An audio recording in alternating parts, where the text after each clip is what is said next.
Anyway, put it to test. Let me know what happens. If they please react to this tape, we're very much interested. We want to know how far we can go in the science of developing a science of communication.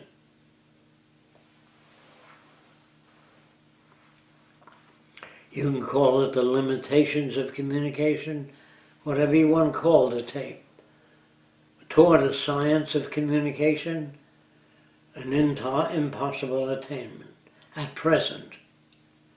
Now, if you can suddenly input into a person's head without having them go through all the experience, if you can implant a system of communication like what people talk about when they say instinctive behavior. If you can do that with robots. When he sees a fire, he puts it out. When he sees an automobile accident, he opens the door to get the people out. If the people don't seem to move after a certain test, he calls the morgue. If there's some life, he calls the hospital. Or it calls the hospital. Does it care? That doesn't matter. What matters is that the robot do the right thing at the time. If the robot bites his nails and says, "I'm so sorry about the accident," it doesn't make people any better.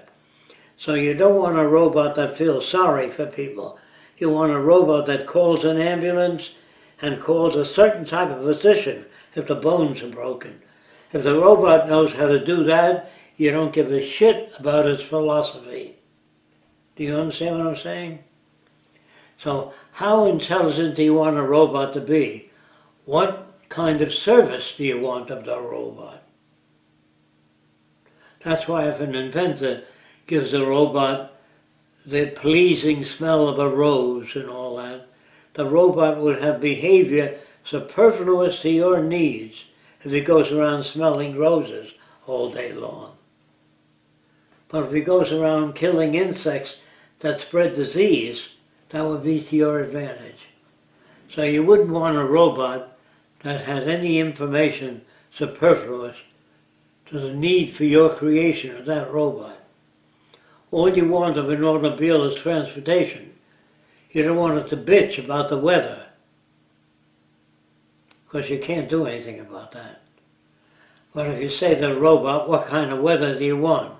the robot says, "Pleasant weather." Do you know how to do that? No. Then shut up. The robot will shut up. Even a robot can understand that. If you can't control the weather, you can't make any contributions.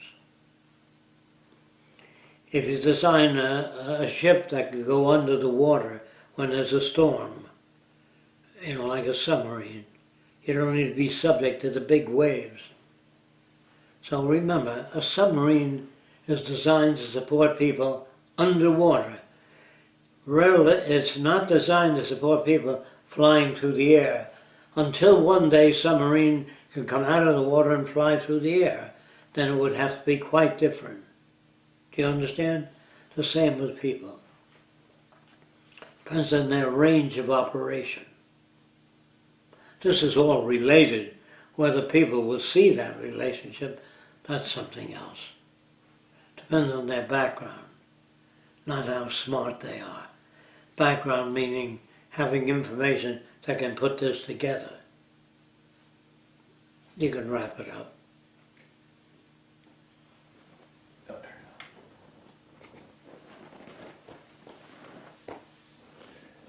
And that's why semantics have really very little use. I said very little use. Not everything is totally lost up. It's just less relevant. I would never seek a science of communication because I would only have limited tools to work with. Even whatever I came up with would be of temporary use. But chemotropism is a direct kind of communication. Some ants follow not other ants but formic acid, and they have chemotropism, which is more direct. There are ants that are warriors and there are ants that feed the mother ant. That's chemotropism. It's better than learning, you know what I mean? Because all the ants want is certain behavior. They don't know that. You can't ask an ant, what do you want? That's why we can communicate someday with ants by changing the chemistry of the environment. We can change the tropism. You know what I mean? That would be communicating with ants. This is very broad. I'd like you to spin it, test it out, let me know what kind of reaction you get from that alone. I would be very interested by the zeitgeist people, or people who really are interested in social change. And they say, well, what do you recommend to evolve a communication system within the physical reference of an existing culture? And understand when you're doing that, what you're doing. You're not really communicating, you're improving communication within the realm of a given culture. As long as you know what you're doing, it's all right. So I'd like to know the spin-off from this type of delivery. Whether it's too difficult, whether people say, I disagree with you completely. Well, they couldn't possibly agree immediately. But a person says, you've given me a lot to think about. I can't answer that immediately, but give me about 2 or 3 weeks to toss it around. I may have some questions, and that's better than saying, I completely disagree with you. So I'm giving you tools, the advanced tools, so you have to stay away from trying to communicate with other people. You only communicate to whatever extent you can. Do you understand that? I'm speaking to you people here. If you understand it, I don't know how other people will react. That's the truth. I really don't know. It may be too heavy. It may be a system in between the systems. I don't know.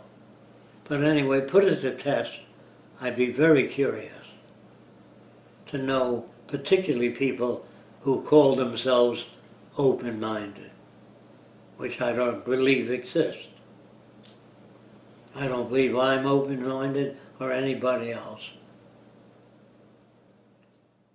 That concludes this lecture on communication by Jacque Fresco. If these talks are helpful to you, be sure to subscribe to the channel, add as friend, like, and also add to your favorites lists.